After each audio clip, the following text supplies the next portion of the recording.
മോശ നിർമ്മിച്ച രഹസ്യങ്ങളുടെ പെട്ടകമായ മറിയാമേ നിനക്ക് സമാധാനം. ജീവജലം ഉൾക്കൊണ്ടിരിക്കുന്ന ആത്മീക തൂവാലേ നിനക്ക് സമാധാനം. ഇശായി പുത്രൻ ദാവീദ് വർണ്ണിച്ചിരിക്കുന്ന ഉറപ്പുള്ള പട്ടണമേ നിനക്ക് സമാധാനം. എന്തെന്നാൽ ദൈവം നിന്റെ ഉദരത്തിൽ നിന്ന് ഉദിച്ചുവല്ലോ എന്നാണ് നമ്മൾ പാടുന്നത്. അപ്പോൾ പഴയ നിയമത്തിലും പുതിയ നിയമത്തിലും വ്യക്തമായി പറയുന്ന മോശയുടെ പേടകവും മറിയാമും തമ്മിലുള്ള സമാനതകളെ പിതാക്കന്മാർ ഈ വരികളിൽ കൂടെ വളരെ വ്യക്തമായി നമ്മളെ പഠിപ്പിക്കുകയാണ്. മാതൃവിശുദ്ധ സ്മൃതി സംബന്ധം നൽകുക നാഥ, തൽപ്രാർത്ഥനയാൽ പുണ്യാമിവർക്കും മൃതരായോർക്കും. ഭാഗ്യവതിമാറിയാമേ നിഴലായി മൂശ പണിഞ്ഞ പെട്ടിയതാൽ നീ ചിത്രീകൃതയായി ഗൂഢാർത്ഥത്തിൽ. പെട്ടിക്കുള്ളിൽ ദൈവികമായോ രേടുകൾ പോലെ നസ്തം നിന്നിൽ സത്യം അറിയാം ജീവനപൂപം. പരിശുദ്ധ മാതാവിൻ്റെ അനുഗ്രഹീതമായ മധ്യസ്ഥത നാം കാത്തു സൂക്ഷിക്കുമ്പോൾ ഇവിടെ പിതാക്കന്മാർ ഓർമ്മിപ്പിക്കുകയാണ്, വിശുദ്ധ മറിയമേ നിനക്ക് നീ ഭാഗ്യവതിയാകുന്നു. എന്തെന്നാൽ ദൃഷ്ടാന്തപരമായി മോശ നിർമ്മിച്ചിരിക്കുന്ന പെട്ടകം ഗൂഢാർത്ഥമായി നിന്നിൽ ഉപമിച്ചിരിക്കുന്നു. ആകയാൽ ദൈവികമായി എഴുതപ്പെട്ട കൽപ്പനകൾ ഉണ്ടായിരിക്കുന്നത് പോലെ നിന്നിൽ ജീവന്റെ അപ്പം യഥാർത്ഥമായി വസിച്ചിരിക്കുന്നു. അപ്പോ നമ്മൾ ഈ കന്യക മറിയാമിനെ വളരെ വിശുദ്ധിയോടെ ദൈവകൃപയിൽ നാം ഒക്കെ ദൈവികമായ കൃപകൾ മനസ്സിൽ ധ്യാനിച്ചുകൊണ്ട് കന്യക മറിയാമിന്റെ മധ്യസ്ഥയിൽ അഭയം പ്രാപിക്കുമ്പോൾ വേദശാസ്ത്രപരമായ ആഴം നമ്മുടെ മനസ്സിലേക്ക് കടന്നു വരുവാൻ തക്കവണ്ണം ഇടയാകണം. മോശയുടെ പേടകവും അതുപോലെ വിശുദ്ധ മറിയാമും യാത്ര ചെയ്ത് ഒരുപാട് അനുഭവങ്ങൾ നമ്മൾ സൃഷ്ടിക്കുകയാണ്. നമുക്കറിയാം, മലയാളത്തിലെ വളരെ മനോഹരമായ ഒരു സിനിമ, അതിനകത്ത് കാഴ്ച എന്ന് പറയുന്ന ഒരു സിനിമയുണ്ട്. ആ സിനിമയുടെ ഇതിവൃത്തം വളരെ മനോഹരമാണ്. ഒരു വികൃതിയായ ഒരു കുട്ടി, നെഗറ്റീവായിട്ട് ശീലങ്ങൾ ഒക്കെ ധാരാളമുള്ള ഒരു കുട്ടിയെ ഈ കാഴ്ച എന്ന സിനിമയിലൂടെ എങ്ങനെയാണ് ഈ കുട്ടിയെ പോസിറ്റീവ് ആക്കുന്നത് എന്നൊരു ചിന്ത വളരെ മനോഹരമായി ഇവിടെ കൊടുക്കുന്നുണ്ട്. കഥയിലെ വികൃതനായ ഒരു പയ്യനെയാണ് ആദ്യം അവതരിപ്പിക്കുന്നത്. വാശി പിടിക്കുന്നു, ആക്രമണ ഉത്സുകത അവന്റെ മേലുണ്ടാകുന്നു. ഇതൊക്കെ കാണിക്കുന്ന ഈ പയ്യൻ മധുര ബിസ്ക്കറ്റ് വളരെ ഇഷ്ടമാണ്. അവന്റെ അപ്പൻ എല്ലാ ദിവസവും മധുര ബിസ്ക്കറ്റ് വാങ്ങിക്കൊണ്ട് കൊടുക്കും. ഒരു ദിവസം ഇവന്റെ വികൃതി ഇങ്ങനെ കൂടുന്നത് കൊണ്ട് ഈ അപ്പൻ വളരെ മനോഹരമായി ചിന്തിച്ചിട്ട് ഈ ബിസ്ക്കറ്റ് വാങ്ങാനുള്ള പണം അവന്റെ കയ്യിൽ കൊടുത്തു. എന്നിട്ട് പറഞ്ഞു, കടയിൽ പോയി ബിസ്ക്കറ്റ് വാങ്ങിക്കൊണ്ടുവരാൻ അവനോട് ആവശ്യപ്പെട്ടു. അവൻ ആദ്യം വിസമ്മതിച്ചു പണം വാങ്ങാൻ. 2 കിലോമീറ്ററിൽ കൂടുതൽ പോകണം, സൈക്കിൾ ചവിട്ടി പോകണം കടയിൽ പോകണമെങ്കിൽ. അപ്പൊ അവിടെ വരെ പോയി ഞാൻ കഷ്ടപ്പെട്ട് ബിസ്ക്കറ്റ് വാങ്ങിക്കണം എന്ന് മനസ്സിൽ ഓർത്തുകൊണ്ട് അവനത് നിരസിക്കുന്ന ചെറിയ അനുഭവം ഉണ്ടായെങ്കിലും ബിസ്ക്കറ്റിന്റെ മധുരം മനസ്സിൽ ഒരുപാട് അലയടിച്ചപ്പോഴ് അവന് ആ വീട്ടിലുള്ള ഒരു സൈക്കിളും എടുത്ത് ബിസ്ക്കറ്റ് വാങ്ങാനായിട്ട് പോകുന്നതാണ് ഈ കാഴ്ച എന്ന സിനിമയിലെ ഇതിവൃത്തത്തിൽ പ്രതിപാദിക്കുന്നത്. ഈ വികൃതിയുള്ളവനായ പയ്യൻ, വളരെ കുസൃതിയുള്ളവനായ പയ്യൻ സൈക്കിൾ ചവിട്ടി മുന്നോട്ട് യാത്ര ചെയ്തു. അങ്ങനെ കുറെ അങ്ങോട്ട് പോകുമ്പോൾ സൈക്കിൾ പഞ്ചറായി കഴിഞ്ഞപ്പോഴവനാകെ വിഷണ്ണനായി. മറ്റുള്ളവരുടെ സഹായമൊക്കെ തേടേണ്ടി വന്നു. അങ്ങനെ അവൻ വൈകുന്നേരമായപ്പോൾ ക്ഷീണിച്ച് വിവശനായി അവൻ വീട്ടിൽ വന്നു. അപ്പൊ എല്ലാ ദിവസവും ഈ അപ്പൻ കൊണ്ടു കൊടുത്തിരിക്കുന്ന ബിസ്ക്കറ്റ് കഴിച്ചിട്ട് കുസൃതി കാണിക്കുന്ന ഈ കൂട്ടന് ഒരു സകലം പോലും കുസൃതിയില്ല. അവൻ ക്ഷീണിച്ച് അവശനായിരിക്കുന്നു. അവൻ നന്നായി വെള്ളം കുടിച്ച് വളരെ ക്ഷീണിതനായി ഇരുന്നു കൊണ്ട് ആ ബിസ്ക്കറ്റിന്റെ രുചി വളരെ പേറിക്കൊണ്ടിരിക്കുന്ന ഒരു നിമിഷമാണ് ഇവിടെ ഈ ഇതിവൃത്തത്തിൽ പ്രത്യേകം പറയുകയാണ്. അവന് നിരീക്ഷിക്കുവാനുള്ള അവസരം കൊടുത്ത മാതാവ് അല്ലെങ്കിൽ പിതാവ്, മാതാപിതാക്കൾ ശ്രേഷ്ഠരാണ് എന്ന് പറയുകയാണ്. ഇവിടെ ഞാനും നിങ്ങൾ ഓർക്കേണ്ട ഒരു കാര്യം, നമുക്ക് കുട്ടികൾക്കെല്ലാം കൊടുക്കും, പക്ഷെ അവർക്കൊന്ന് നിരീക്ഷിക്കാനുള്ള അവസരം കൊടുക്കുകയില്ല. പിള്ളേർ കുഞ്ഞുങ്ങൾ വളർന്നു വരുമ്പോൾ അനന്തമായ ചോദ്യങ്ങൾ മാതാപിതാക്കളോട് ചോദിക്കും. അവർ കുസൃതി ചോദ്യം ചോദിക്കും, നമുക്ക് ഉത്തരം പറയാൻ പറ്റാത്ത ചോദ്യം ചോദിക്കും.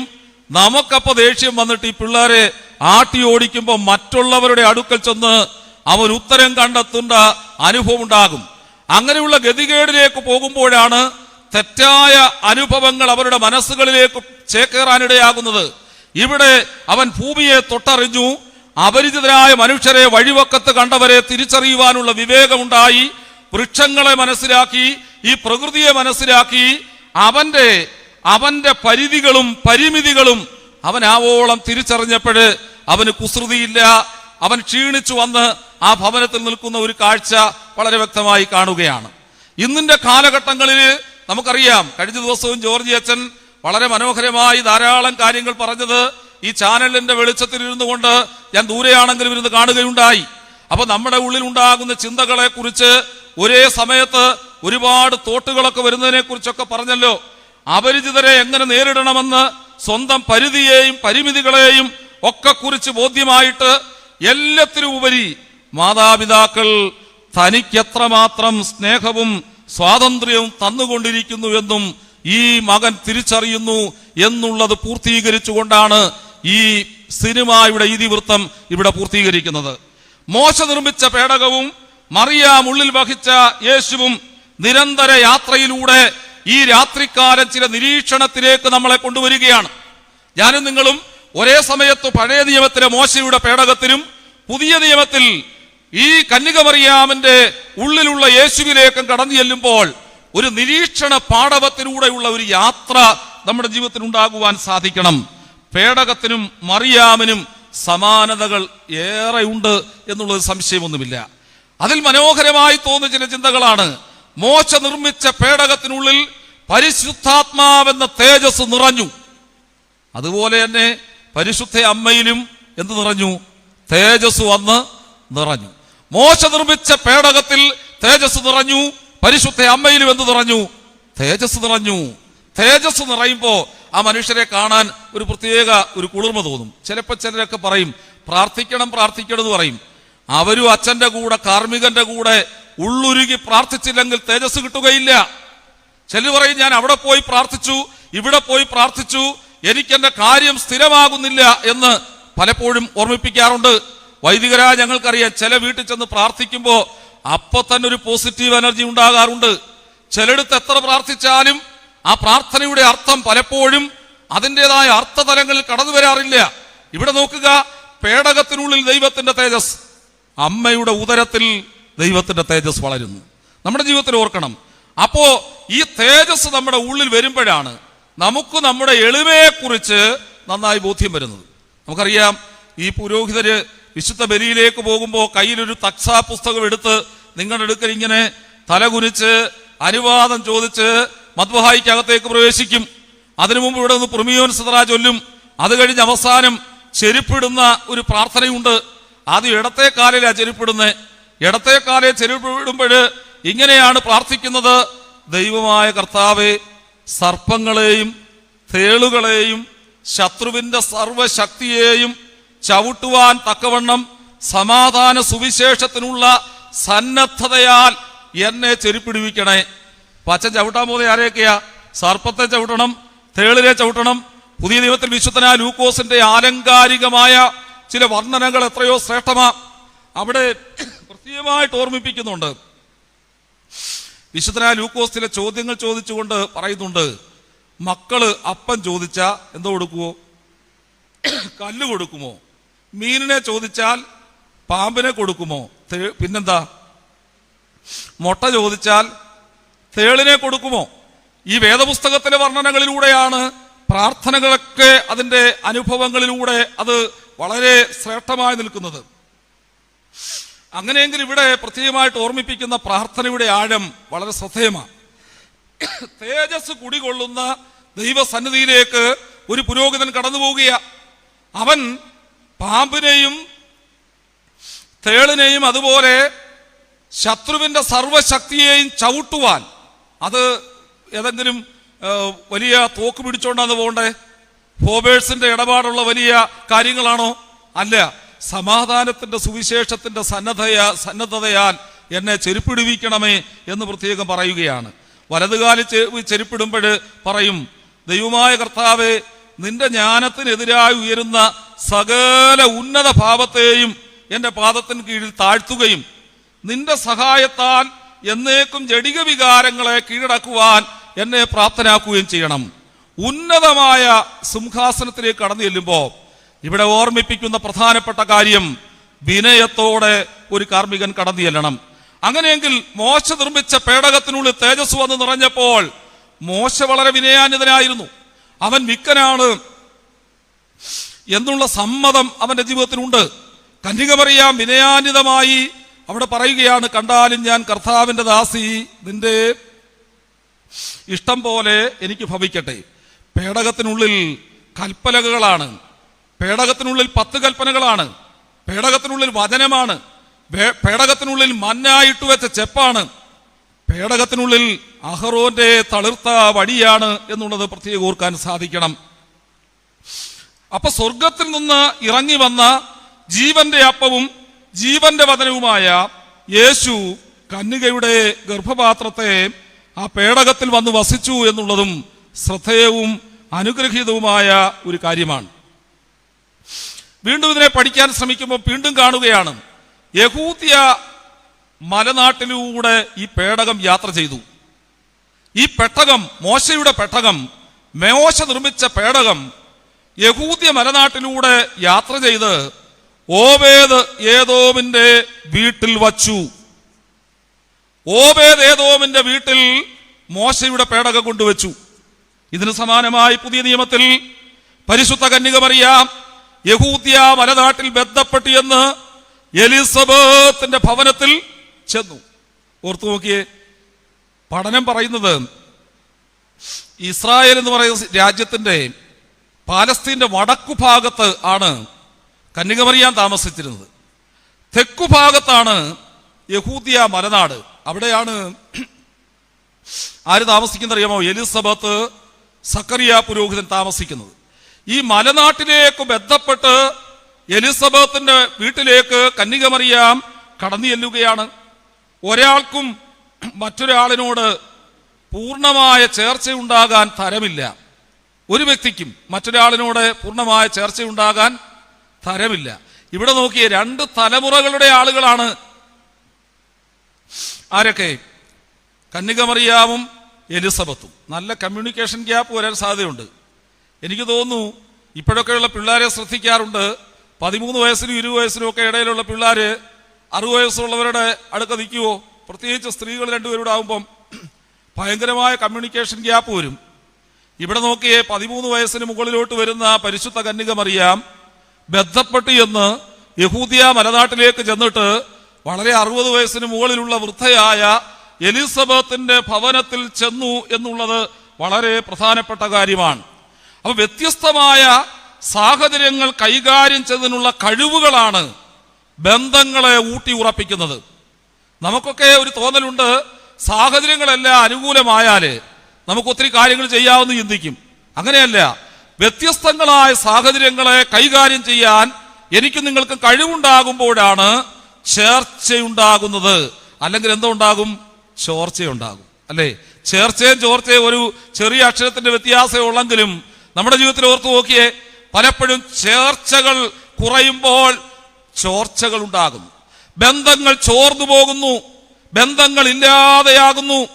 ബന്ധങ്ങൾ ഏറ്റവും ആഴമായി കാത്തു സൂക്ഷിക്കേണ്ട പലരും ആ ബന്ധത്തിന്റെ പവിത്രത പലപ്പോഴും കാത്തു സൂക്ഷിക്കുന്നില്ല. പേടകം യഹൂദ്യ മലനാട്ടിലൂടെ യാത്ര ചെയ്ത് ഓബേദേദോമിന്റെ ഭവനത്തിൽ ചെന്നതുപോലെ കന്യകമറിയാം എലിസബത്തിന്റെ ഭവനത്തിൽ യഹൂദ്യ മലനാട്ടിലേക്ക് ചെന്നു. വീണ്ടും കാണുകയാണ്, യഹോവയുടെ പെട്ടകം ഗിത്യനായ ഓബേദേദോമിന്റെ വീട്ടിൽ 3 മാസം ഇരുന്നു.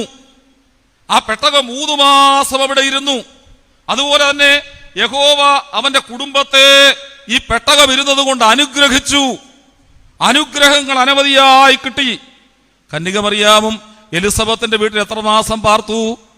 3 മാസം പാർത്തു. കന്യകമറിയാമും എലിസബത്തിന്റെ ഭവനത്തിൽ 3 മാസം പാർത്തു.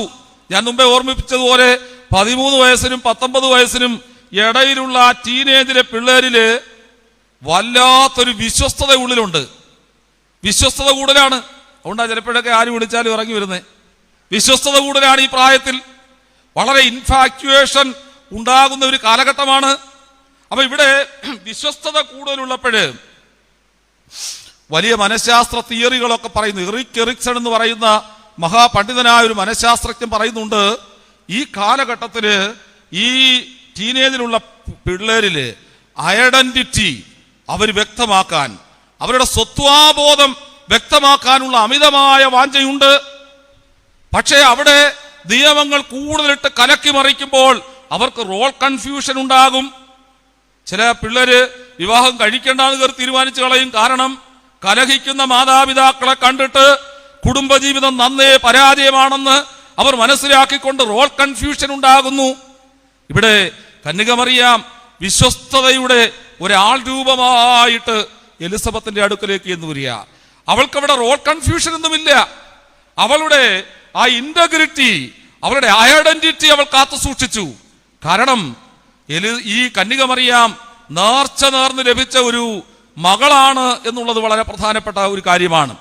ഈ കന്യകമറിയാമിന്റെ മാതാപിതാക്കൾ കന്യകമറിയാമിനെ ശ്രേഷ്ഠമായി ദേവാലയത്തിൽ വളർത്തിയെന്ന് നമ്മൾ പ്രത്യേകം പാരമ്പര്യത്തിൽ കാണുന്നുണ്ട്. അപ്പൊ അപ്രകാരം ആ വിശ്വസ്തത കാത്തു സൂക്ഷിച്ചു. കന്യകമറിയാം വിശ്വസ്തതയുടെ ഒരു ആൾ രൂപമായിട്ട് ഈ യഹൂദിയ മലനാട്ടിലേക്ക് കടന്നു ചെല്ലുകയാണ്. എലിസബത്തിന്റെ പ്രായം 60-ന് മേളിലാണെങ്കിൽ നമ്മൾ ഒരു മനഃശാസ്ത്രജ്ഞന് പറയും ലേറ്റ് അഡൽഹുഡ് എന്നുള്ള ഒരു കാലഘട്ടമാണ്. അപ്പൊ ഈ സമയത്ത് ജ്ഞാനമൊക്കെ അറിയാം, ഒത്തിരി കാര്യങ്ങള്. അതുകൊണ്ടാണല്ലോ ഏതോ ഒരു സിനിമയില് തിലകൻ പറയുന്നുണ്ടല്ലോ, കൊക്കത്ര കുളം കണ്ടതാന്ന് പറയുന്നത്. അതിന്റെ അർത്ഥം എത്രയാണെന്നറിയാമോ? ഒരുപാട് ജ്ഞാനമുണ്ട്, ഒരുപാട് കാര്യങ്ങൾ പരിചയമുണ്ട്, ലോക വിവരമുണ്ട് എന്നുള്ള ഒരു കാലഘട്ടത്തിലാണ് എലിസബത്ത് ഇരിക്കുന്നതെങ്കിൽ വിശ്വസ്തതയുടെ ആൾ രൂപമായി കന്യകമറിയാം അവിടെ എത്തിച്ചേർന്നു എന്നുള്ളതും സന്തോഷമുള്ള ഒരു കാര്യമാണ്. എന്തിനാ ഇങ്ങനെ കന്യകമറിയാൻ ചെന്ന് ഈ 3 മാസം അവിടെ താമസിച്ചേ? ഇന്നാണ് ആരെങ്കിലും താമസിക്കുവോ? ഞാൻ മുമ്പേ പറഞ്ഞു, കമ്മ്യൂണിക്കേഷൻ ഗ്യാപ്പ് കൂടുതലുള്ള ഈ കാലഘട്ടം. കന്യകമറിയാം അവിടെ ചെന്ന് താമസിക്കുന്നതിന്റെ പിന്നില് ചില നിർവചനങ്ങൾ പറയുകയാണ്. ടു സീക്ക് അഡ്വൈസ്, ഉപദേശം സ്വീകരിക്കാനാണ് കന്യകമറിയാം. മൂത്തവർ ചൊല്ലും, മുതുനെല്ലിക്ക ആദ്യം കഴിക്കും പിന്നെ മധുരിക്കും, അല്ലേ? മുതിർന്നവർ പറയുന്നതിനകത്ത് ചില കാര്യങ്ങളുണ്ട് എന്നുള്ള ബോധ്യം മനസ്സിലാക്കിക്കൊണ്ട് ദൈവത്തെ വഹിക്കുന്നവളായ കന്യകമറിയാം പ്രായമുള്ള ഒരമ്മയുടെ അടുക്കലേക്ക് കടന്നു ചെന്നു. അപ്പൊ മുതിർന്നവർ പറയുന്ന ഉപദേശങ്ങൾക്ക് വളരെ പ്രാധാന്യമുണ്ട്. അതുകൊണ്ട് നമ്മൾ പറയും ചോട്ടയിലെ ശീലം ഇത് എവിടുന്ന് കിട്ടിയ? ചെറുപ്പകാലത്തിലുള്ള ശീലം മറക്കുമോ? മനുഷ്യനുള്ള കാലം. ചെറുപ്പത്തിൽ കുരിശു വരയ്ക്കുന്നവൻ അവന്റെ കുരിശുവര വളരെ നിർണായകമായി മുന്നോട്ട് വളർന്നുകൊണ്ടേയിരിക്കും. അവന്റെ കുരിശുവര കുരിശിന്റെ പാതയിലൂടെയുള്ള വഴിയാണ്. ദേവാലയത്തിൽ വളരെ ചെറുപ്രായത്തിൽ തന്നെ കുട്ടികളെ കൊണ്ടുവന്ന് നിഷ്ഠകളെ പരിശീലിപ്പിക്കുമ്പോൾ ആ കുട്ടികൾ ദൈവസന്നിധിയിൽ അഭയമുള്ളവരായി തീരാൻ ഇടയാകും. ടു സീക്ക് അഡ്വൈസ്, വീണ്ടും ടു അസിസ്റ്റ്, സഹായം വാഗ്ദാനം ചെയ്യണം. ഒരമ്മച്ചി, പ്രായമുള്ള ഒരമ്മച്ചി ഗർഭവതിയായിരിക്കുന്നു, സഹായം വാഗ്ദാനം ചെയ്യണം. തമ്മക്കും തന്നാലായത് എന്ന് പറയാറുണ്ടല്ലോ. നമുക്ക് തന്നാലാകുന്നത് ചെയ്യാനുള്ള ഒരു ബോധ്യത്തോടെ അവിടെ കടന്നു വരികയാണ്. അതുകൊണ്ടാ പറയുന്നത് ഒരുമിച്ചിരിക്കുന്നതാണ് സ്നേഹം. എന്താ സ്നേഹം? സ്നേഹത്തെക്കുറിച്ച് ഒരു വേദപുസ്തകത്തില് പൗലോസ്ലീഹ പറഞ്ഞ ആ സ്നേഹത്തിന്റെ അർത്ഥതലങ്ങളൊക്കെ ഒത്തിരി പറയുമ്പോൾ തന്നെ അതിന്റെ ആഴമായ അർത്ഥം ഒരുമിച്ചിരിക്കുന്നതാണ്. എന്ത് സ്നേഹം? നമുക്ക് ഒരുമിച്ചിരിക്കാൻ പറ്റുന്നുണ്ടോ? പറ്റുന്നില്ല. നമ്മുടെ ജീവിതത്തിൽ ഓർക്കുക, സമീപത്തുണ്ടായിരിക്കുന്നതാണ് സ്നേഹം. സമീപത്തുണ്ടായിരിക്കുക. അതുകൊണ്ടാ ചില ഭർത്താവൊക്കെ കട്ടിലേൽ ഇങ്ങനെ ബെഡ്രിഡനായി കിടന്നാലും ആ ആള് മരിക്കപ്പെട്ടാല് അമ്മയ്ക്കുണ്ടാകുന്ന വേദന ഒരനക്കം പോലുമില്ലാതെ കിടന്ന ഒരു മൂളൽ മാത്രമേ ഉള്ളായിരുന്നെങ്കിലും എനിക്കൊരു ധൈര്യത്തിന് അവിടേക്ക് ചെല്ലാൻ, ഒന്ന് വിളിക്കാൻ ഒരാളുണ്ടായിരുന്നു. അത് നഷ്ടപ്പെടുമ്പോഴുണ്ടാകുന്ന ഒരു ബോധ്യം. ഇവിടെ നോക്കിയേ, സഹായം വാഗ്ദാനം ചെയ്യുകയാ. നമുക്ക് പറ്റുന്ന പോലെയുള്ള സഹായം. എനിക്ക് തോന്നുകയാണ് പ്രാർത്ഥനയുടെ മൂല്യം വളരെ ശക്തമായി ഞാൻ നിങ്ങളും തിരിച്ചറിയണം. പ്രാർത്ഥനയുടെ മൂല്യം ശിക്ഷണത്തിന്റെ മൂല്യം തിരിച്ചറിയണം, നിശബ്ദതയുടെ മൂല്യം തിരിച്ചറിയണം. പരിശുദ്ധ ബാബാ തിരുമേനി ജാലിയാകുഴി ആശ്രമത്തിൽ ഈ ആഴ്ച മൗനമായിരിക്കുകയാണ്. സഭയ്ക്ക് വേണ്ടി നമ്മളെല്ലാവരും കുറെ നിശബ്ദത ഉണ്ടാകണമെന്ന് നമ്മൾ മനസ്സിലൊരു ബോധ്യം ഉണ്ടാകണം. ഈ ജനന പെരുന്നാളിൽ സഭയിൽ സമാധാനം ഉണ്ടാകാൻ, കാലുഷികമായ പ്രശ്നങ്ങളും പ്രതിസന്ധികളും മാറിപ്പോകാൻ നമ്മുടെ സഭയുടെ പരമാധികാരി നിശബ്ദനായിരിക്കുന്നു. പ്രാർത്ഥനയുടെ മൂല്യം, നിശബ്ദതയുടെ മൂല്യം, ശിക്ഷണത്തിന്റെ മൂല്യം വളരെ പ്രധാനപ്പെട്ടതാണ്. അതുകൊണ്ടാണ് കണ്ണിപ്പിന്റെ ശുശ്രൂഷയിൽ നിങ്ങൾക്കറിയാം, ഈ മറ വലിച്ച് ഇട്ട് അൻപുടയോനെ ചൊല്ലും. അപ്പാച്ചൻ എന്താ ചെയ്യുന്നറിയാമോ? കർത്താവിന്റെ ആ തിരുശരീരമാകുന്ന അപ്പമെടുത്ത് അത് കണ്ണിച്ച് മുറിച്ച് വീഞ്ഞിനോട് ചേർത്ത് അത് വളരെ അനുഗ്രഹീതമായി അത് ചേർക്കുകയാണ്. ആ നിമിഷത്തില് വളരെ മനോഹരമായി പ്രാർത്ഥിക്കുന്ന ഒരു പ്രാർത്ഥന ഇങ്ങനെയാണ്: ഞങ്ങളുടെ രക്ഷയ്ക്ക് വേണ്ടി പുത്രനെ ഏൽപ്പിച്ചു കൊടുത്ത പിതാവിന് സ്തുതി. ഒന്നാമത്തെ വരിയതാ, ഞങ്ങളുടെ രക്ഷയ്ക്ക് വേണ്ടി പുത്രനെ ഏൽപ്പിച്ചു കൊടുത്ത പിതാവിന് സ്തുതി. ഞാൻ നിങ്ങൾ ഓർത്തു നോക്കിയേ, നമ്മുടെ മക്കളെ ഈ സമൂഹത്തിന്റെ രക്ഷയ്ക്ക് വേണ്ടി ഏൽപ്പിച്ചു കൊടുക്കാൻ സാധിക്കണം. രാജ്യത്തിനു വേണ്ടിയൊക്കെ പടപൊരുതുന്ന വലിയ മനുഷ്യര്, രാജ്യസ്നേഹമുള്ളവർ ഇവിടെ വളർന്നു വരണം. സഭയോട് സ്നേഹമുള്ള കുഞ്ഞുങ്ങൾ വളർന്നു വരണം. ഞങ്ങളുടെ രക്ഷയ്ക്ക് വേണ്ടി പുത്രനെ ഏൽപ്പിച്ചു കൊടുത്ത പിതാവിന് സ്തുതി. ഇനി പുത്രനെ കുറിച്ച് അതിന് തൊട്ട് താഴെ പറയുന്നത് ഇങ്ങനെയാണ്: കുരിശിൽ മരിക്കുകയും ഞങ്ങളെ എല്ലാവരെയും ജീവിപ്പിക്കുകയും ചെയ്ത പുത്രന് വന്ദനം. കുരിശിൽ മരിച്ചു, ഞങ്ങളെ എല്ലാവരെയും മരിച്ചെങ്കിലേ, ഒരാൾ മരിച്ചെങ്കിലേ മറ്റൊരാൾക്ക് ജീവിക്കാനൊക്കത്തുള്ളൂ. അതുകൊണ്ടാണ് വേദപുസ്തകത്തിൽ തിരുവചനം പറയുന്നു, ഗോതമ്പ് മണി നിലത്ത് വീണ് അഴിയുന്നില്ല എങ്കിൽ അതുകൊണ്ടൊരു പ്രയോജനവും ഇല്ല. പുതുതാമ്പുകൾ ഉണ്ടാകണമെങ്കിൽ ഒരു മരണമുണ്ടാകുമ്പോൾ ഒരു ജീവൻ ഉണ്ടാവുകയാണ്. ഇവിടെ ലോകത്തിന്റെ മുഴുവൻ ജീവനാണ് യേശുവിൽ ഏൽപ്പിച്ചിരിക്കുന്നത്. ഇവിടെ പറയാ, കുരിശിൽ മരിക്കുകയും ഞങ്ങൾക്കെല്ലാവരെയും ജീവിപ്പിക്കുകയും ചെയ്ത പുത്രന് വന്ദനം. പരിശുദ്ധ റൂഹായെ കുറിച്ച് പറയുന്നത് അതിലും മനോഹരമായി ഹൃദയത്തിൽ സ്പർശിക്കാറുണ്ട്. അവിടെ പറയുക, ഞങ്ങളുടെ രക്ഷാരഹസ്യം ആരംഭിച്ച് പൂർത്തിയാക്കിയ റൂഹായിക്ക് സ്തോത്രം. രക്ഷാരഹസ്യം ആരംഭിച്ചതും പൂർത്തീകരിച്ചതും എവിടെയാ? പരിശുദ്ധാത്മാവിന്. അത് വെറുതെ ഒരു പാട്ട് പാടി പരിശുദ്ധാത്മാവേ എന്ന് പാടിയാൽ മാത്രം കിട്ടുന്നതല്ല. രക്ഷാരഹസ്യം ആരംഭിച്ച് പൂർത്തിയാക്കുന്ന പരിശുദ്ധാത്മാവിന് സ്തോത്രം. പരിശുദ്ധാത്മാവിന്റെ രഹസ്യാത്മകതയുടെ അനുഭവം. അതുകൊണ്ടാണല്ലോ നമ്മൾ ഒരു പ്രധാന ദിവസം പാടും, രഹസ്യം രഹസ്യം കൽപ്പിച്ചീശൻ, രഹസ്യം എനിക്കും എൻ വീട്ടുകാർക്കും. ഇതൊരു രഹസ്യമാ, ആരാധനയുടെ രഹസ്യം. നമുക്കറിയാം, ഒരു വിത്ത് മണ്ണിനടിയിലേക്ക് വീണാൽ അത് വലിയ ബഹളം വെച്ചല്ല അത് വളർന്നു വരുന്നത്. പിന്നെങ്ങനെയാ? രഹസ്യമായി. അതിന്റെ മുള എപ്പോഴാ വന്നത് നമുക്ക് കൃത്യമായിട്ട് മനസ്സിലാക്കാൻ പറ്റത്തില്ല. ഇന്നലെ പോയി നോക്കി, പക്ഷെ മുള കണ്ടില്ല. ഇന്ന് രാവിലെ ഒരു ചെറിയ മുള, പിന്നെ ഓരോ ഇലകളും വീശുന്ന പ്രകാരമാണ്. പരിശുദ്ധാത്മാവിനെ കുറിച്ച് പറയുകയാണ്, ഞങ്ങളുടെ രക്ഷാരഹസ്യം ആരംഭിച്ച് പൂർത്തിയാക്കിയ റൂഹായിക്ക് സ്തോത്രം. ഇത് മൂന്നും പറഞ്ഞേച്ച് നമ്മുടെ ആരാധനയുടെ ശ്രേഷ്ഠതയാ തിരിച്ചറിയേണ്ടത്. സർവോന്നതനായ തൃത്വമേ, ഞങ്ങളോട് കരുണ ചെയ്യണമേ. പിതാവിനെ അയച്ചു, പിതാവിന് സ്തുതി. പുത്രൻ വന്നു, മരിച്ചു, വന്ദനം.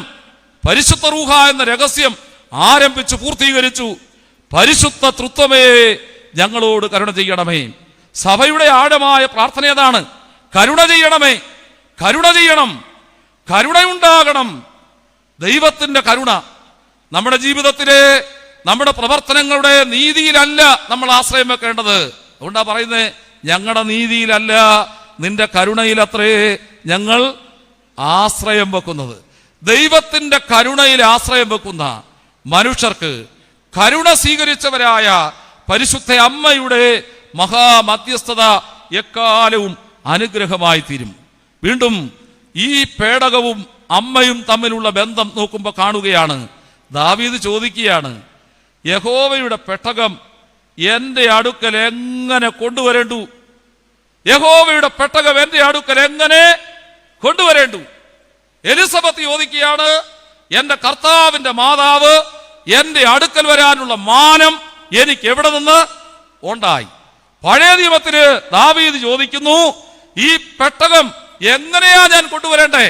ഈ പെരുന്നാളുകളൊക്കെ ആഘോഷിക്കുമ്പോ നമ്മളെല്ലാ ആദരവുകളും പരിശുദ്ധ അമ്മയ്ക്ക് കൊടുക്കുന്നതിന്റെ പിന്നിലുള്ള വളരെ വലിയ അർത്ഥം തിരിച്ചറിയണം. എങ്ങനെയാ ഈ പെട്ടകം കൊണ്ടുവരേണ്ടേ? ദാവീദ് ചോദിക്കുന്നു. പുതിയ നിയമത്തിന് ഒരു വലിയ അമ്മച്ചി എലിസബത്ത് എന്ന അമ്മച്ചി ചോദിക്കുകയാണ്, എന്റെ കർത്താവിന്റെ മാതാവ് എന്റെ അടുക്കൽ വരാനുള്ള മാനം എനിക്ക് എവിടെ നിന്ന് ഉണ്ടായി?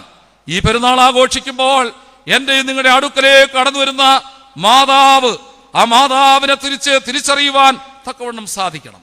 Meditation means teaching the mind to think the right way. ശരിയായ വഴിയിൽ ചിന്തിക്കുവാൻ മനസ്സിനെ പഠിപ്പിക്കുന്നതാണ് ധ്യാനം. ശരിയായ വഴിയിൽ ചിന്തിക്കണം.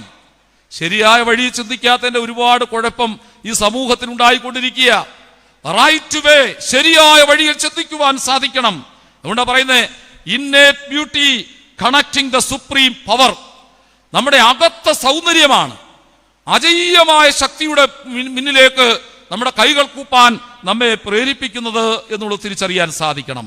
ദാവീദ് ചോദിക്കുന്നു, യഹോവയുടെ പെട്ടകം എന്റെ അടുക്കൽ എങ്ങനെ കൊണ്ടുവരേണ്ടു?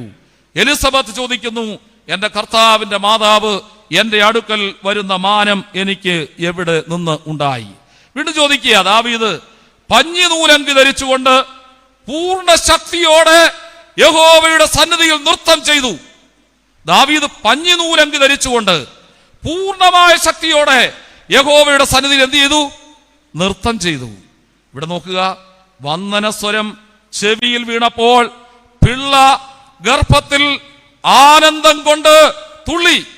വന്ദനസ്വരം കേൾക്കും ചെവിയിൽ വീണപ്പോൾ പിള്ള ഗർഭത്തിൽ ആനന്ദം കൊണ്ട് തുള്ളി. നമുക്കറിയാം, മെഡിക്കൽ സയൻസ് വ്യക്തമായി പറയുന്നുണ്ട്, ഈ കാലഘട്ടങ്ങളിലും നമ്മളെ പഠിപ്പിക്കുന്നുണ്ട്, ഒരു ഗർഭസ്ഥ ശിശു അതിന്റെ ഭ്രൂണാവസ്ഥയിൽ ഏത് സമയത്ത് ഈ ഗ്രഹണാത്മകത തിരിച്ചറിയുമെന്ന് വളരെ വ്യക്തമായി പറയുന്നുണ്ട്. കുറെ കാലഘട്ടം മുമ്പ് കോട്ടയം മെഡിക്കൽ കോളേജിൽ ഒരു സ്ത്രീ പ്രസവിച്ചു, ഒരു കുട്ടിയെ പ്രസവിച്ചു. കുട്ടിക്ക് യാതൊരു അനക്കവുമില്ല. അപ്പോ ആ കോട്ടയം മെഡിക്കൽ കോളേജിലെ ഒരു ടീം ഡോക്ടർമാര് നിരന്നിരിക്കുമ്പോ ഒരു ഡോക്ടർ പറഞ്ഞു, ഈ കുഞ്ഞിന്റെ പിതാവിനെ വിളിച്ചോണ്ട് വരാൻ പറഞ്ഞു. ആ പിതാവ് വന്നു. എല്ലാ ദിവസവും ഈ ഗർഭസ്ഥ ശിശുവിനെ ഈ പിതാവ് ഓമനത്വത്തോടെ ഒരു സംസാരം വീട്ടിൽ വരുമ്പോൾ ഉണ്ടായിരുന്നു. അത് ഈ പ്രപഞ്ചത്തിലേക്ക് വന്നപ്പോൾ അത് കേൾക്കാഞ്ഞുകൊണ്ടാണ് അതിന് അനക്കവും കരച്ചിലും ഒന്നും ഇല്ലാതിരുന്നത്. പിതാവ് വന്ന് വിളിക്കുന്ന ഓമനത്വം തുളുമ്പുന്ന പേര് വിളിച്ചപ്പോ ആ കുട്ടി വളരെ സജീവമായി എന്ന് മെഡിക്കൽ സയൻസ് കൃത്യമായി പറയുകയാണ്.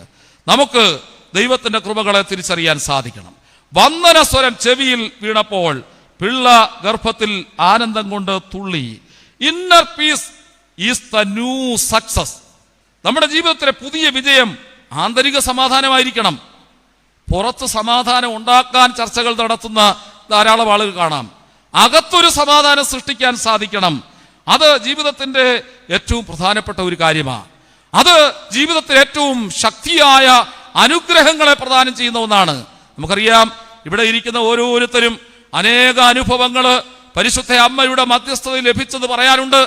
ഇപ്പൊ അല്പം മുമ്പും ഇവിടെ പിടിപ്പണം വാരുകയുണ്ടായി. ധാരാളം ആളുകൾ ഇവിടെ വന്ന് അമ്മയുടെ സന്നിധാനത്തിൽ നിന്നുകൊണ്ട് പ്രാർത്ഥിച്ച് അനുഗ്രഹം പ്രാപിക്കുന്നു. കൊടിയേറ്റിന്റെ അന്ന് എനിക്ക് വളരെ സന്തോഷം തോന്നി. കുറെ 3-5-6 മാസത്തിന് മുമ്പ് ഒരു യുവാവ് ഇവിടെ വന്നു. അവൻ കരഞ്ഞു പറഞ്ഞു, അവന്റെ ജീവിതത്തിലെ പ്രതിസന്ധി പറഞ്ഞു. അവന്റെ ഭാര്യ പ്രഗ്നന്റ് ആകും, പക്ഷേ എപ്പോഴും പ്രസവം അലസിപ്പോകുന്ന അനുഭവം. ആ പെൺകുട്ടിയും ഇവിടെ കൊടിയേറ്റിന് കടന്നു വന്നിരുന്നു എന്നുള്ളത് സന്തോഷമുള്ള ഒരു കാര്യമാണ്. അപ്പൊ ഞാൻ പറഞ്ഞത്, പഞ്ഞിനൂലങ്കി ധരിച്ചുകൊണ്ട് പൂർണ്ണ ശക്തിയോടെ യഹോവയുടെ മുമ്പിൽ ആനന്ദത്തിന് നൃത്തമാടിയ ദാവീദിനെ പോലെ ദാവീദിന്റെ പുത്രിയായ കന്യകമറിയാമിന്റെ സാന്നിധ്യം കൊണ്ട് എലിസബത്തിന്റെ ഉദരത്തിൽ കിടന്ന പ്രജ തുള്ളിച്ചാടുന്നു എന്നുള്ളത് നമുക്ക് കണ്ടെത്താൻ സാധിക്കുന്നു.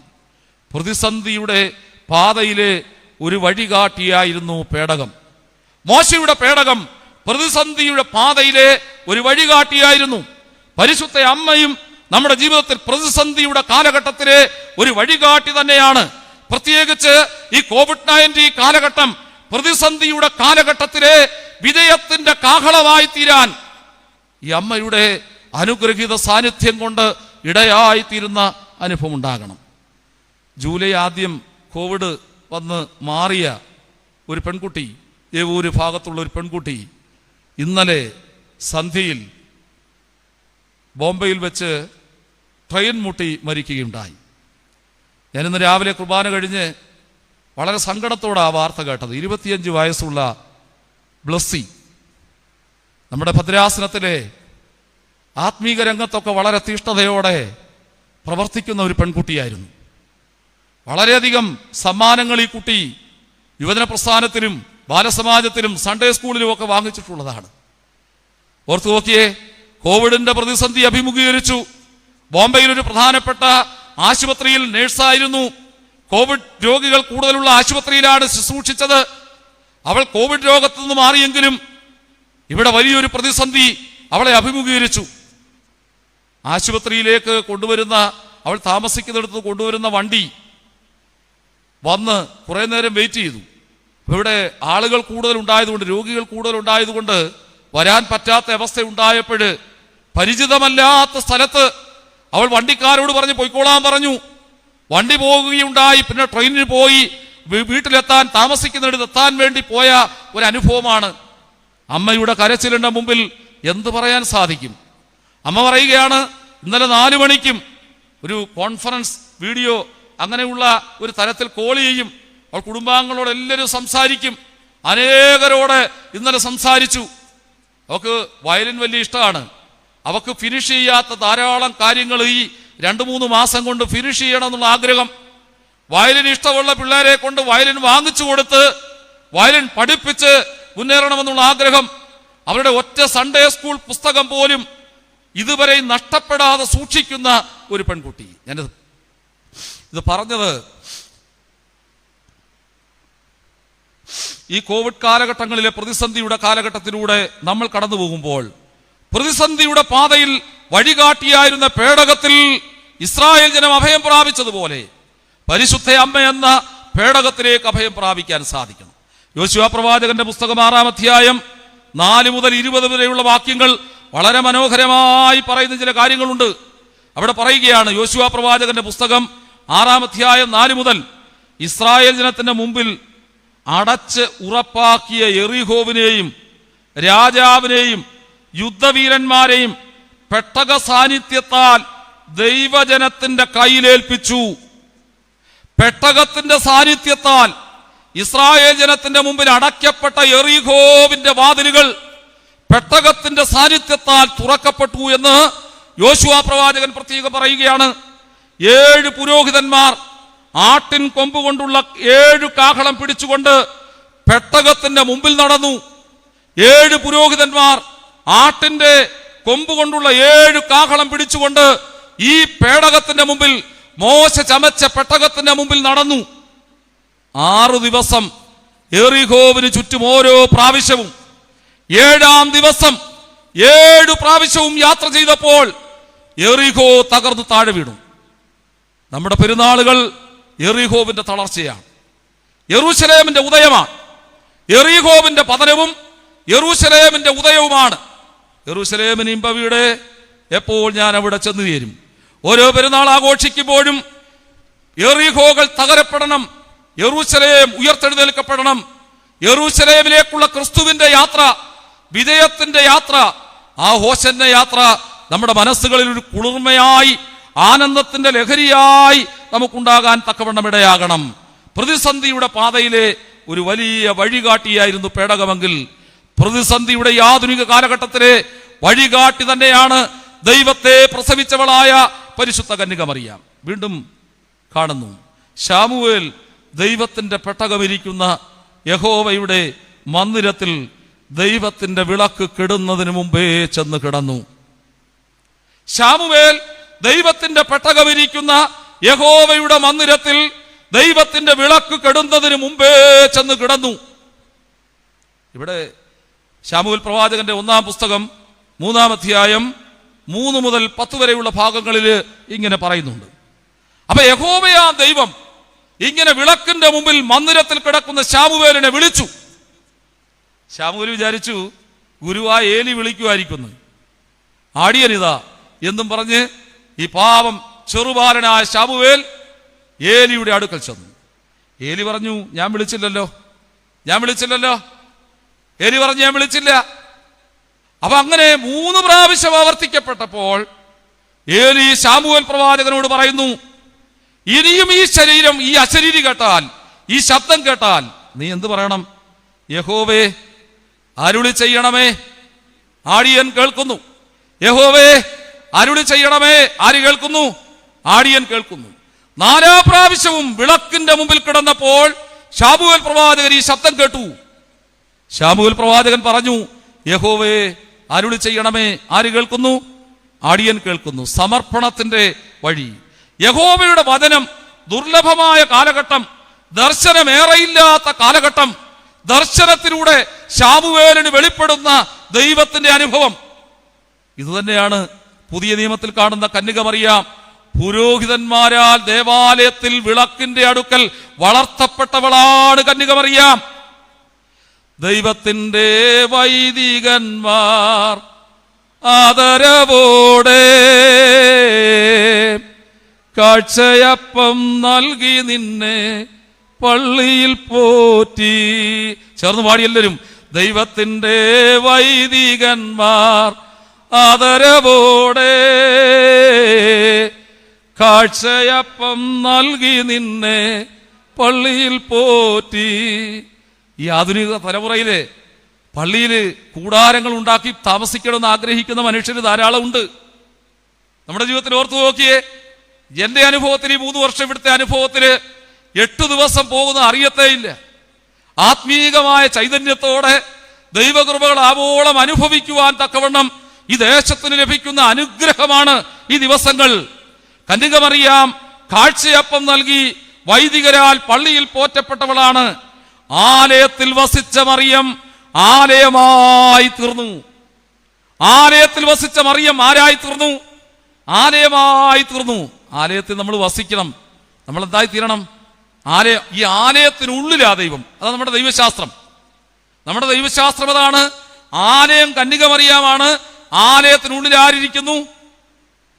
ദൈവം ഇരിക്കുന്നു. ദൈവത്തിന്റെ ആ വലിയ ബോധ്യം നമുക്കുണ്ടാകണം. ഏഞ്ചൽസ് ഓർ ഓൾവേസ് ഫ്ലൈറ്റ് എന്നാ പറയുന്നത്. സ്വർഗത്തിൽ നിന്നാണല്ലോ ഇങ്ങനെ പറന്നാണല്ലോ മാലാഖ വരുന്നത്. ഗബ്രിയേൽ മാലാഖ, മിഖായേൽ മാലാഖ, ഇവരെ കുറിച്ചൊക്കെ നമ്മൾ കേൾക്കാറുണ്ട്. അതിലേത് മാലാഖയാ വന്ന് കന്യകമറിയാമിനോട് വചനം അറിയിച്ച്? ഗബ്രിയേൽ മാലാഖ. ഗബ്രിയേൽ മാലാഖ എവിടാ വചനം പറഞ്ഞേ? കാതിലൂടെ കേട്ടു, ഉദരത്തിൽ വചനം ഉരുവാകുന്ന അനുഭവം ഉണ്ടായി. അപ്പൊ ഏഞ്ചൽസ് ആർ ഓൾവേസ് ഫ്ലൈറ്റ്. അതിനെക്കുറിച്ച് പറയാം. Flight means light. ഫ്ലൈറ്റ് എന്ന് വെച്ചാൽ പറക്കാൻ പറ്റുന്ന ആർക്കാ? നല്ല ലൈറ്റും ദിശാബോധം ഉള്ളവർക്കാ. നമുക്കറിയാം, ഏത് ഉയരങ്ങളിലേക്ക് പോകുന്ന എല്ലാത്തിനും അതിനൊരു വിളക്കിന്റെ സാന്നിധ്യബോധം ഉണ്ടാകും. അതെന്ന് വെച്ചാൽ അതിന്റെ അർത്ഥം എലിവേറ്റിംഗ് തിങ്കിങ്. വളരെ മനോഹരമായ ചിന്ത കൊണ്ട് മനസ്സ് നിറയണം. Vibrating at the higher frequency. നമ്മുടെ ആരാധനയെ പറയും, ഉയരത്തിലുള്ളത് എന്ത് ചെയ്യണം? അന്വേഷിക്കണം. ഭയത്തോടെ നിന്നുകൊണ്ട് ബോധവും വിചാരവും എവിടെ കൊടുക്കണം? മേളിലോട്ട് കൊടുക്കണം. അന്നേരം നമ്മുടെ ഫ്രിഡ്ജിലിരിക്കുന്ന മീൻ്റെ കാര്യവും അല്ലെ വീട്ടിലെ കാര്യവും അല്ല ആലോചിക്കണ്ടേ. നല്ല ഒരു ഫ്രീക്വൻസി വർദ്ധിക്കണം. വൈബ്രേറ്റ് ചെയ്യണം. നമ്മുടെ പകുതി പവർഫുൾ ആയിത്തീരണം. എവിടെങ്കിലും നമ്മൾ എവിടെങ്കിലും വീണെന്ന് വെച്ചു, വീഴ്ച. ആദ്യമേ വേദപുസ്തകത്തിൽ വീഴ്ച പറയുന്നുണ്ട്. ആരാ വീണേ? ആദാമും ഹവ്വായും വീണു. വീഴ്ചകൾ മനുഷ്യന് സംഭവിക്കുന്നത് എങ്ങനെയാ?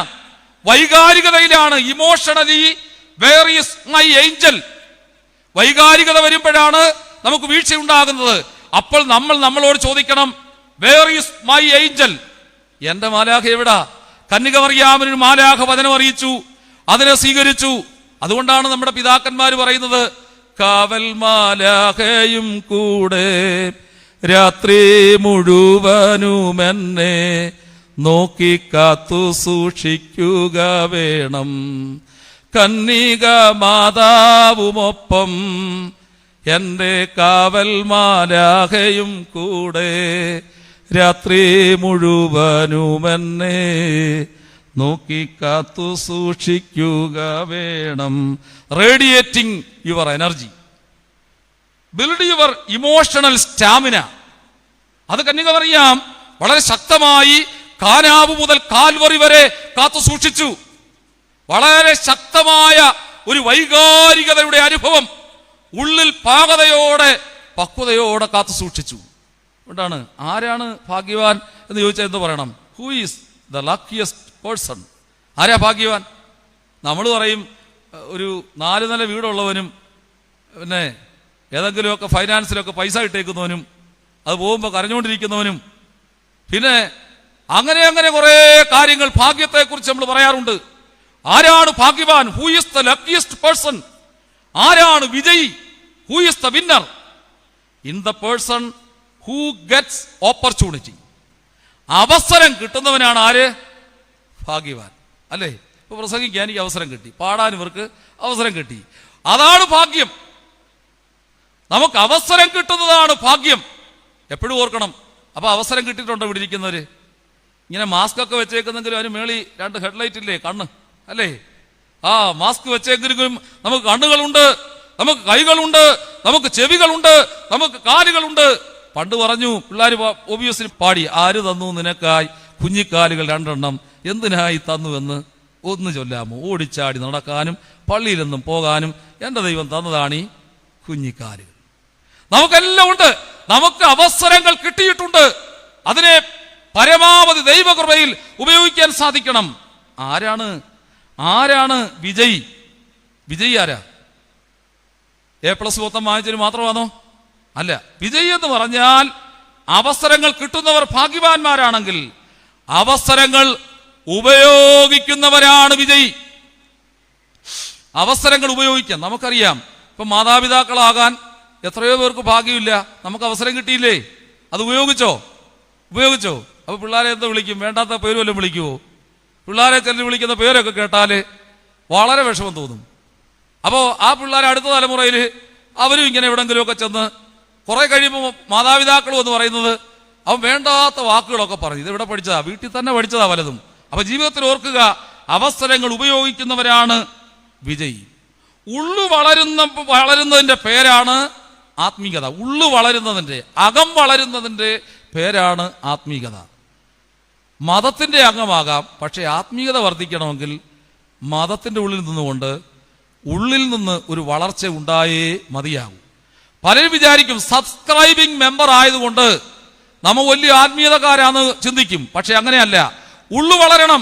ഉള്ളിന്റെ ഉള്ളിൽ സൂക്ഷിച്ചു വെച്ചിരിക്കുന്ന ആത്മസംതൃപ്തിയാണ് ദൈവം. ഉള്ളിന്റെ ഉള്ളിൽ സൂക്ഷിച്ചു വെച്ചിരിക്കുന്ന ആത്മസംതൃപ്തിയാണ് ആര്? ദൈവം. അതുകൊണ്ടാണ് ഒറ്റ ദിവസം കൊണ്ടല്ല കന്യകമറിയാം യേശുവിനെ പ്രസവിച്ചേ. വേണമെങ്കിൽ അങ്ങനെ ചെയ്യാമായിരുന്നു, പക്ഷേ അങ്ങനെയല്ല. 9 മാസം സാധാരണപ്പെട്ട സ്ത്രീകൾ പ്രസവിക്കുന്ന പോലെ അതിന്റെ കഷ്ടത മുഴുവനും ഏറ്റെടുത്ത് തന്നെയാണ് ആര് പ്രസവിച്ചേ? കന്യകമറിയാമും പ്രസവിച്ചത്. ഒരു അസാധാരണത്വത്തെ കുറിച്ച് നമ്മൾ ചിന്തിക്കുമ്പോൾ ഇവിടെ ഓർക്കുക, കന്യകമറിയാം ഒറ്റ ദിവസം കൊണ്ടല്ല ജീവിതത്തിന് വലിയ സംഭവങ്ങളെ നേരിടുന്നത്.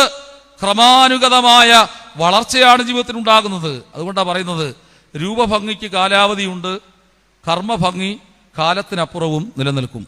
രൂപഭംഗി അല്ലേ 18 വയസ്സുള്ള ഒരു കൊച്ച് 4 ചൂരിദാർ ഇട്ടാല് ഈ ഓണത്തിന്റെ സമയത്ത് ഏറ്റവും നല്ലെടുത്ത് പോയി അത് വാങ്ങിച്ചുകൊണ്ട് വന്നാൽ രൂപഭംഗിയൊക്കെ കിട്ടും. പക്ഷെ ഇത് 80 വയസ്സുള്ള ഒരു അമ്മച്ചി ഇട്ടാൽ ചിലപ്പോ നമുക്ക് അത്ര പിടിക്കുകയില്ല. അതുകൊണ്ട് ഇവിടെ നോക്കിയേ, രൂപഭംഗിക്ക് കാലാവധി ഉണ്ടെങ്കിൽ കർമ്മഭംഗി കാലത്തിനുമപ്പുറം നിലനിൽക്കുമെങ്കിൽ കർമ്മയോഗിയായ കന്യകമറിയാം കാലത്തിനുമപ്പുറം ഈ ലോകത്തെ നയിച്ചുകൊണ്ട് നിൽക്കുകയാണ്. സച്ചിദാനന്ദൻ ഒരിക്കൽ പറഞ്ഞു, വിനയമില്ലാതെ പ്രാർത്ഥിക്കുക. എങ്ങനെ? വിനയമില്ലാതെ പ്രാർത്ഥിക്കുക. അദ്ദേഹം അതിനോട് ചേർന്ന് വേറൊരു കാര്യം പറഞ്ഞു. യുവാക്കൾക്ക് ഇഷ്ടമുള്ളൊരു കാര്യം, പ്രണയമില്ലാതെ പ്രേമിക്കുക. 2 കാര്യം അദ്ദേഹം പറഞ്ഞ്, വിനയമില്ലാതെ പ്രാർത്ഥിക്കുക, പ്രണയമില്ലാതെ പ്രേമിക്കുക. അതുകൊണ്ടാണ് പലപ്പോഴും ചില പിള്ളേര് രക്തബന്ധത്തിലുള്ളവരെ പോലും കയറി പ്രേമിച്ചു കളയും, പ്രണയിച്ചു കളയും.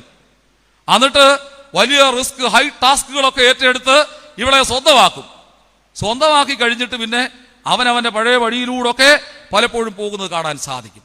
പ്രണയമില്ലാത്ത പ്രേമം പലപ്പോഴും പരാജയമാണ്. അശോകൻ എന്ന് പറയുന്ന ഒരു ചിന്തകൻ എഴുതിയിട്ടുണ്ട്, ഒരു പിരിയൻ ഗോവണി എന്ന അദ്ദേഹത്തിന്റെ തലക്കെട്ട്. അവിടെ പറയുകയാണ്, അടുത്ത വളവിൽ എന്തു സംഭവിക്കുമെന്നറിയില്ല. അടുത്ത വളവിൽ, കാലത്തിന്റെ അടുത്ത വളവിൽ എന്തു സംഭവിക്കുമെന്നറിയില്ല. ഇന്നലെ ജോർജ് അച്ഛൻ പറഞ്ഞ് ഞാൻ കേട്ടു, ഈ കൊറോണയ്ക്ക് വലുതിനെയും വേറെ വല്ലതും ഉണ്ടെന്ന് നമുക്കറിയില്ല. അവ തീർച്ചയായും ഓർത്തു നോക്കിയേ, അടുത്ത വളവിൽ എന്തു സംഭവിക്കുമെന്ന് അറിയുകയില്ല. അതുകൊണ്ട് പെരുമ്പടം ശ്രീധരൻ തന്റെ ഒരു സങ്കീർത്തനം എന്നുള്ള മനോഹരമായ കൃതിയിൽ എഴുതിയിരിക്കുന്നു, പെണ്ണിന് മാത്രമേ പെണ്ണിനെ മനസ്സിലാക്കാൻ സാധിക്കുകയുള്ളൂ. അടുത്ത വരി എന്ന് പറയാം, അതിനേക്കാൾ രസവാ. പെണ്ണിന് മാത്രമേ പെണ്ണിനെ തിരിച്ചറിയാൻ സാധിക്കുകയുള്ളൂ, അറിയാൻ പറ്റുകയുള്ളൂ. അടുത്ത വരി എഴുതിയിരിക്കുകയാണ്, പെണ്ണിന് മാത്രമേ പുരുഷനെയും അറിയുവാൻ സാധിക്കുകയുള്ളൂ. പെണ്ണിന് മാത്രമേ പുരുഷനെയും അറിയുവാൻ സാധിക്കുകയുള്ളൂ. അങ്ങനെയെങ്കിൽ ഒരു പുരുഷ മൂർത്തിഭാവമായിരിക്കുന്ന ക്രിസ്തു കാൽവറിയിൽ പിടഞ്ഞു മരിക്കുമ്പോൾ, ആ കുരിശിൽ യാഗമായി തിറക്കുമ്പോൾ ചങ്ക് തകർന്നുകൊണ്ട് ഒരമ്മയും കുറെ സ്ത്രീകളും ആ കുരിശിന്റെ ചുവട്ടിലുണ്ട്. കാനാവ് മുതൽ കാൽവറി വരെയുള്ള യാത്ര അനുഗ്രഹത്തോടെ ഹൃദയത്തിൽ സ്വീകരിക്കുന്ന അമ്മയെക്കുറിച്ച് നമുക്ക് വളരെ നല്ല ബോധ്യം നമ്മുടെ മനസ്സുകളിൽ ഉണ്ടാകട്ടെ. അതുകൊണ്ട് ഉള്ളിന്റെ ഉള്ളിൽ സൂക്ഷിച്ചു വെച്ചിരിക്കുന്ന ആത്മസംതൃപ്തിയായ ദൈവത്തെ നമ്മുടെ ഉള്ളിൽ നിന്ന് പുറത്തേക്ക് കൊണ്ടുവന്ന് ആ ദൈവത്തിലൂടെ ഈ സമൂഹം ഒരു ചാലകശക്തിയായി തീരാൻ, അനുഗ്രഹമായി തീരാൻ, ഒരു പ്രചോദനമായി തീരാൻ ദൈവം സഹായിക്കട്ടെ എന്ന് പ്രാർത്ഥിക്കുകയാണ്. പ്രധാനമായും ചിന്തിക്കുവാൻ ആഗ്രഹിച്ച കാര്യം ഇതാണല്ലോ. ജീവിതത്തിൽ അർപ്പണബോധത്തോടെ പഴയ നിയമത്തിൽ പുറപ്പാട് പുസ്തകത്തിൽ കാണുന്ന മോശയുടെ പേടകവും പുതിയ നിയമത്തിൽ വിശുദ്ധനായ ലൂക്കോസിന്റെ സുവിശേഷത്തിൽ കാണുന്ന പരിശുദ്ധ കന്യക മറിയാം എന്ന പേടകവും തമ്മിൽ സമാനതകളിലൂടെ യാത്ര ചെയ്ത്, വീക്ഷണങ്ങൾ സൃഷ്ടിക്കുന്ന യാത്രകൾ ചെയ്ത് ആത്മീക പാഠങ്ങൾ തരുന്ന ഒന്നാണ് എന്നുള്ളത് തിരിച്ചറിയാൻ ദൈവം നമ്മെ സഹായിക്കട്ടെ എന്ന് പ്രാർത്ഥിക്കുന്നു. പുരുഷനെ അറിയാതെ പരമപവിത്രതയിൽ ദൈവത്തിനു മാതാവായൊരു ധന്യ ചരിത്രേ, ഈ നിൻ പെരുന്നാളിൽ മൃതരാശ്വാസമതും ജീവിതരാശയുമാർജിപ്പാൻ പ്രാർത്ഥിക്കണമേ. മശിഹായെ മറിയാം മുട്ടിന്മേലേന്തി സ്തന്യം വിമലം സകല ജഗത് പോഷകനേകി, ദൈവത്തോടു നരനെ യോജിപ്പിച്ചോനെ വച്ചു കീറത്തുണി ചുറ്റി പാഴ്പുൽക്കൂട്ടിൽ. പരിശുദ്ധ അമ്മയുടെ മധ്യസ്ഥത ഈ പെരുന്നാൾ ദിവസത്തിൽ വഴിഞ്ഞൊഴുകുന്ന അനുഗ്രഹമായി തീരട്ടെ. ഈ തേജസ്സിൽ നിന്ന് ആവോളം തേജസ് സ്വീകരിച്ച് അനുഗ്രഹങ്ങൾ പേറുവാൻ ഈ ദേശത്തെയും ഈ ഇടവകയെയും ഇത് പ്രേക്ഷണത്തിൽ കാണുന്ന ഈ കേരളത്തിലെ അല്ലെങ്കിൽ ഈ SCBയുടെ ചാനലിൽ കണ്ടുകൊണ്ടിരിക്കുന്ന എല്ലാവരെയും ദൈവം അനുഗ്രഹിക്കട്ടെ. ഇന്ന് കുടുംബത്തിനു വേണ്ടി പ്രാർത്ഥിക്കുന്ന ദിവസം കൂടെയാണല്ലോ. എല്ലാ നന്മകളും അനുഗ്രഹങ്ങളും നമ്മുടെ കുടുംബത്തിനും പുതുപുത്തൻ തലമുറയ്ക്കും ആത്മീക ചൈതന്യത്തോടെ വളരാനുള്ള ഈ പേടകവും കന്യകമറിയാം എന്ന പേടകവും നമ്മെ സഹായിക്കട്ടെ. ദൈവത്തെ പ്രസവിച്ച് ദൈവത്തെ ആലയമാക്കി തീർത്ത് ആലയത്തിൽ വസിച്ച് ആലയം തന്നെയായി തീർന്ന അമ്മയുടെ മഹാമധ്യസ്ഥത നമുക്കെല്ലാവർക്കും അനുഗ്രഹമായി തീരട്ടെ എന്ന് ആത്മാർത്ഥമായി പ്രാർത്ഥിച്ചുകൊണ്ട് എളിയ വാക്കുകൾ നിർത്തുന്നു.